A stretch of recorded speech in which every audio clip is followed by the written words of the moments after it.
ભાવનગર શહેર સોની વેપારી એસોસિએશન દ્વારા કાશ્મીર ખાતે હિન્દુઓ પર થયેલ આતંકી હુમલાના શહીદોને શ્રદ્ધાંજલિ અર્પણ કરી। કાશ્મીર ખાતે હિન્દુઓ પર થયેલ આતંકી હુમલાથી સમગ્ર દેશમાં શોકની લાગણી પ્રસરી છે। આ નિમિત્તે ભાવનગરમાં તમામ સોની બજાર એસોસિએશન દ્વારા એમજી રોડ ખાતે શ્રદ્ધાંજલિ કાર્યક્રમનું આયોજન કરવામાં આવ્યું હતું। શહીદો પ્રત્યે શ્રદ્ધાંજલિ અર્પણ કરતા લોકો રોષ અને દુઃખની લાગણી અનુભવી રહ્યા છે। આ કાર્યક્રમમાં મોટી સંખ્યામાં સોની બજારના વેપારી લોકો એકત્રિત થયા અને ત્રાસવાદ સામે સંકલ્પબદ્ધ રાષ્ટ્રવાદી ભાવના દર્શાવી। હાજર રહેલા સભ્યોએ જણાવ્યું કે સ્થાનિક સહયોગ વિના આવા કૃત્યો શક્ય નથી, તેથી જ તેમની સામે કડક કાર્યવાહી થવી જોઈએ। લોકોએ સરકાર અને દેશની સેના પર સંપૂર્ણ ભરોસો દર્શાવતા આતંકવાદને ખતમ કરવો જોઈએ તેવી માંગ ઉઠાવી।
रिपोर्ट भावनगर।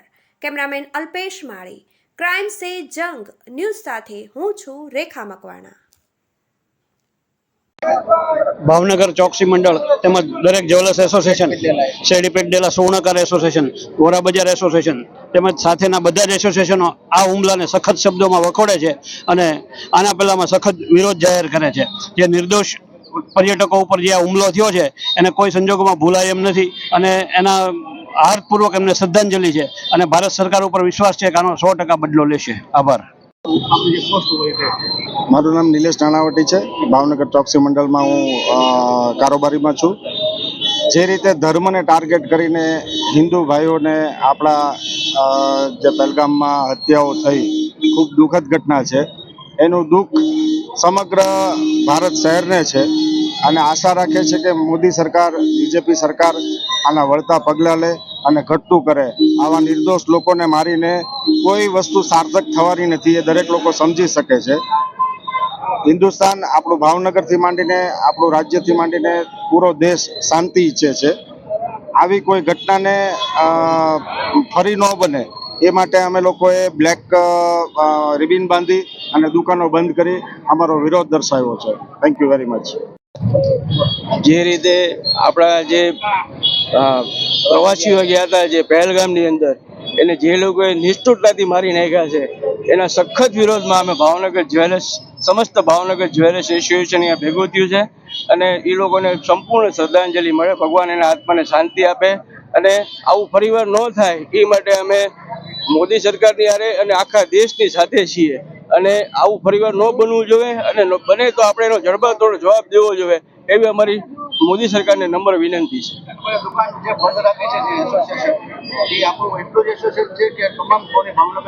સમસ્ત ભાવનગર જ્વેલર્સ એસોસિએશન બધા ભેગા થયા છે। આજે જે આ દુઃખદ ઘટના બની છે જે 27 નિર્દોષ લોકોને જે હત્યા કરવામાં આવી છે ખૂબ જ દુઃખજનક છે અને આવો બનાવ બીજી વાર ક્યારે ન બને એના માટે આપણે સરકારે કડકમાં કડક પગલાં ભરવા જોઈએ જેથી કરીને નિર્દોષ માણસોના જે મોત થાય છે એ ન થાય એ જ અમારી પ્રાર્થના છે, વિનંતી છે। અને આજે જે અમારા દરેક એસોસિએશન ભાવનગરના સોની વેપારીઓ બધા ભેગા થયા છે એને શ્રદ્ધાંજલિ રૂપે ભેગા થયા છે અને જે બે ભાવનગરના વ્યક્તિઓ બીજા 25 જે મૃત્યુ પામ્યા છે એના દરેક આત્માને ભગવાન શાંતિ આપે એ જ પ્રાર્થના અમારી છે।